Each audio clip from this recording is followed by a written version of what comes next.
नमस्ते गाइस, मेरा नाम है अभिमन्यु। स्वागत है आप सभी का स्पीकर बन इंग्लिश में। गाइस, आज के वीडियो में हम पढ़ने वाले हैं हमारी ये टेंसेस सीरीज का लास्ट जो हमारा टेंस होता है उसका नाम है दोस्तों फ्यूचर परफेक्ट कंटिन्यूअस टेंस। दोस्तों ये हमारा लास्ट टेंस है आज का इस सीरीज का।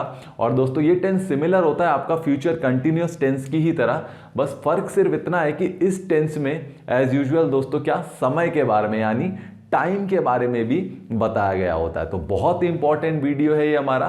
वीडियो को पूरा देखिए, ज्यादा से ज्यादा इसे शेयर करिएगा। तो आइए गाइस शुरू करते हैं इस वीडियो को। तो पहला सवाल दोस्तों मन में ये आता है कि इस टेंस के वाक्यों की पहचान कैसे होगी। तो दोस्तों इस टेंस के जो वाक्य होते हैं उसके एंड में यूजुअली देखिए क्या आता है, या तो रहा होगा, रही होगी, रहे होंगे, रहा होगा। दोस्तों इन शब्दों का इस्तेमाल होगा और टाइम के बारे में बताया गया होगा। जैसा कि अगर मैं कहूं राम 2 घंटे से घूम रहा होगा, यहां पे क्या हुआ है दोस्तों, 2 घंटे मेंशन कर दिया। या फिर मैं कहूं प्रिया सुबह से नाच रही होगी, लोग कल से खेल रहे होंगे। तो यहां पे दोस्तों क्या हो रहा है, कल से, सुबह से, 4 बजे से। टाइम जहां पे दिया होगा वो कौन से टेंस का वाक्य होता है, फ्यूचर परफेक्ट कंटिन्यूअस टेंस का, परफेक्ट कंटिन्यूअस का। ठीक है, अब इसका रूल देखिएगा। सब्जेक्ट आ जाता है, उसके बाद विल हैव बीन, उसके बाद वर्ब की फर्स्ट फॉर्म आईएनजी ऑब्जेक्ट, और लास्ट में आ जाता है आपका सिंस या फॉर।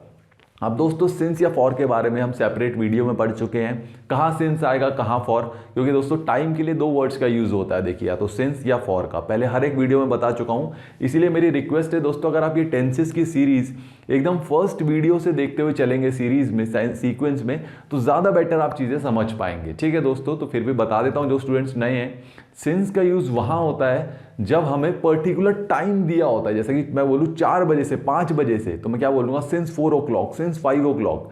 बट फॉर का यूज़ वहाँ होता है जहाँ पे टाइम ड्यूरेशन होता है, पर्टिकुलर टाइम नहीं। जैसे मैं कहूँ 2 घंटे से, फॉर 2 hours, या फिर मैं कहूँ 6 घंटे से, 7 घंटे से। यहाँ पे कोई पर्टिकुलर टाइम नहीं है, सिर्फ टाइम ड्यूरेशन बताया गया है। ठीक है दोस्तों, तो टाइम ड्यूरेशन के लिए यूज होगा फॉर और पर्टिकुलर टाइम के लिए यूज होगा सिंस का। एग्जाम्पल से बेहतर समझेंगे। देखिए पहला है, राम 2 घंटे से घूम रहा होगा। राम 2 घंटे से घूम रहा होगा, यहाँ पे क्या है, पर्टिकुलर टाइम दिया है, नहीं दिया है दोस्तों। यहाँ पे 2 घंटा एक टाइम ड्यूरेशन है, तो क्या यूज होगा, फॉर का। ठीक है दोस्तों, Ram will have been walking for 2 hours। Ram will have been walking for 2 hours। ठीक है दोस्तों, एक चीज और ध्यान रखिएगा, सब्जेक्ट चाहे सिंगुलर हो चाहे प्लूरल हो दोस्तों, क्या यूज होगा, विल हैव बीन का ही यूज होगा। ठीक है, अगला है, वह 4 बजे से पढ़ रहा होगा। वह 4 बजे से पढ़ रहा होगा, मैंने आपको बताया। देखिए टाइम पर्टिकुलर कर दिया है 4 बजे से, तो क्या यूज होगा, सिंस का। ठीक है, he will have been studying since 4 o'clock। He will have been studying since 4 o'clock। ठीक है, मैं सुबह से गाना गा रहा हूँगा। मैं सुबह से गाना गा रहा हूँगा, सुबह से मतलब पर्टिकुलर कर दिया है, टाइम मेंशन है, तो कब क्या यूज होगा, सिंस का। I will have been singing a song since morning. I will have been singing a song since morning. लोग कल से स्टेज पर नाच रहे होंगे। लोग कल से स्टेज पर नाच रहे होंगे, तो क्या हो जाएगा, people will have been dancing on the stage since yesterday. People will have been dancing on the stage since yesterday. ठीक है दोस्तों, तो ये था आपका सेंटेंस फॉर्मेशन इन अफर्मेटिव यानी सकारात्मक वाक्य। अब हम पढ़ने वाले हैं नेगेटिव सेंटेंसेस में सेंटेंस फॉर्मेशन। तो नेगेटिव सेंटेंसेस में दोस्तों आपका क्या हो जाता है, एज यूजुअल दोस्तों सिर्फ नहीं यानी नॉट का एडिशन हो जाएगा। देखिए अब आपका रूल देखिएगा, subject will not have been. दोस्तों यहाँ पे क्या हुआ है, विल नॉट यानी नॉट का एडिशन हो चुका है, विल नॉट हैव बीन, उसके बाद वर्ब की फर्स्ट फॉर्म आईएनजी, उसके बाद ऑब्जेक्ट, और लास्ट में आ जाता है आपका सिंस या फॉर। ठीक है दोस्तों, अब एग्जांपल से समझिएगा। राम 2 घंटे से नहीं घूम रहा होगा। राम 2 घंटे से नहीं घूम रहा होगा। Ram will not have been walking for 2 hours। Ram will not have been walking for 2 hours। For का यूज क्यों हुआ, क्योंकि टाइम ड्यूरेशन दिया हुआ है। ठीक है, वह 4 बजे से नहीं पढ़ रहा होगा। वह 4 बजे से नहीं पढ़ रहा होगा। He will not have been studying since 4 o'clock। He will not have been studying since 4 o'clock। दोस्तों यहाँ पे सिंस का यूज क्यों हुआ है, क्योंकि पर्टिकुलर टाइम दिया हुआ है 4 o'clock, 4 बजे से। ठीक है, मैं सुबह से गाने नहीं गा रहा हूँगा। मैं सुबह से गाने नहीं गा रहा हूँगा। I will not have been singing songs since morning. I will not have been singing songs since morning. लोग कल से स्टेज पर नाच नहीं रहे होंगे। लोग कल से स्टेज पर नाच नहीं रहे होंगे।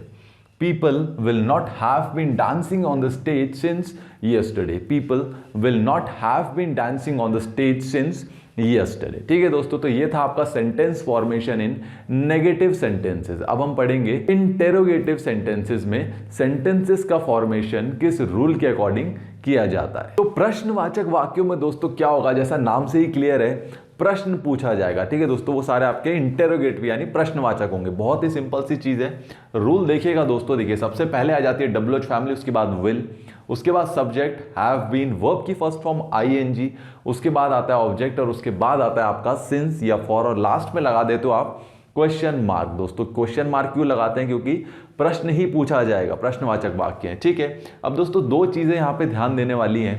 पहली कि हेल्पिंग वर्ब यहाँ पे विल है, तो विल हेल्पिंग वर्ब सब्जेक्ट से पहले आती है। ठीक है, और वाक्य में कोई WH फैमिली का वर्ड है, तो सेंटेंस की शुरुआत हमेशा WH फैमिली के वर्ड से होगी। ठीक है, अब आगे चलते हैं और देखते हैं कुछ एग्जांपल्स। देखिए, क्या राम 2 घंटे से घूम रहा होगा। क्या राम 2 घंटे से घूम रहा होगा। दोस्तों 2 घंटे टाइम ड्यूरेशन है, तो क्या यूज होगा, फॉर का। ठीक है, will Ram have been walking for 2 hours। Will Ram have been walking for 2 hours। ठीक है, क्या वह 4 बजे से पढ़ रहा होगा। क्या वह 4 बजे से पढ़ रहा होगा। Will he have been studying since 4 o'clock। Will he have been studying since 4 o'clock। ठीक है, क्या मैं सुबह से गाने गा रहा हूंगा। क्या मैं सुबह से गाने गा रहा हूंगा। Will I have been singing songs since morning. Will I have been singing songs since morning. दोस्तों सिंस का यूज क्यों हुआ है, क्योंकि मॉर्निंग टाइम डेफिनेट है, सुबह से। ठीक है, क्या लोग कल से स्टेज पर नाच रहे होंगे। क्या लोग कल से स्टेज पर नाच रहे होंगे। Will people have been dancing on the stage since yesterday? Will people have been dancing on the stage since yesterday? ठीक है दोस्तों, तो ये था आपका सेंटेंस फॉर्मेशन इन इंटेरोगेटिव यानी प्रश्नवाचक वाक्य। ठीक है दोस्तों, अब हम पढ़ेंगे सेंटेंस फॉर्मेशन इन नेगेटिव इंटेरोगेटिव। तो नेगेटिव इंटेरोगेटिव में दोस्तों क्या होगा, आपका नाम से ही क्लियर है, नेगेटिव यानी नहीं यानी नॉट का एडिशन हो जाएगा। रूल दोस्तों देखिए सेम रहता है इंटेरोगेटिव की तरह, सिर्फ नॉट आ जाएगा। देखिए WH फैमिली विल के बाद सब्जेक्ट के बाद आता है नॉट। ठीक है दोस्तों, ये ध्यान रखिएगा, सब्जेक्ट पहले आएगा, सब्जेक्ट के बाद आएगा नॉट। उसके बाद हैव बीन, वर्ब की फर्स्ट फॉर्म ING, उसके बाद ऑब्जेक्ट और लास्ट पे आ जाता है आपका सिंस या फॉर। ठीक है दोस्तों, अब एग्जांपल से बेहतर समझेंगे। क्या राम 2 घंटे से घूम नहीं रहा होगा। क्या राम 2 घंटे से घूम नहीं रहा होगा। Will Ram not have been walking for 2 hours। Will Ram not have been walking for 2 hours। ठीक है दोस्तों, राम के बाद आएगा नॉट। ठीक है, ध्यान रखिएगा। क्या वह 4 बजे से पढ़ नहीं रहा होगा। क्या वह 4 बजे से पढ़ नहीं रहा होगा। Will he not have been studying since 4 o'clock। Will he not have been studying since 4 o'clock? क्या मैं सुबह से गाने नहीं गा रहा हूंगा। क्या मैं सुबह से गाने नहीं गा रहा हूंगा। Will I not have been singing songs since morning? Will I not have been singing songs since morning? क्या लोग कल से स्टेज पर नाच नहीं रहे होंगे। क्या लोग कल से स्टेज पर नाच नहीं रहे होंगे। Will people not have been dancing on the stage since yesterday? Will people not have been dancing on the stage since yesterday? ठीक है दोस्तों, तो ये था आपका सेंटेंस फॉर्मेशन इन नेगेटिव इंटेरोगेटिव। तो ये था गाइस हमारा आज का वीडियो, जिसमें हमने सीखा फ्यूचर परफेक्ट कंटिन्यूअस टेंस के बारे में। दोस्तों हमारी ये जो टेंसेस की सीरीज थी, आज हमारा इसका ये एंड था और ये हमारा लास्ट टेंस था। तो आई होप दोस्तों आपको ये वीडियो और ये टेंसेस की सीरीज दोनों ही बहुत पसंद आई होगी और आपने इस सीरीज से और आज के वीडियो से कुछ ना कुछ तो जरूर सीखा ही होगा। तो मिलते हैं गाइस अगले वीडियो में एक नए टॉपिक के साथ। तब तक के लिए नमस्कार, धन्यवाद।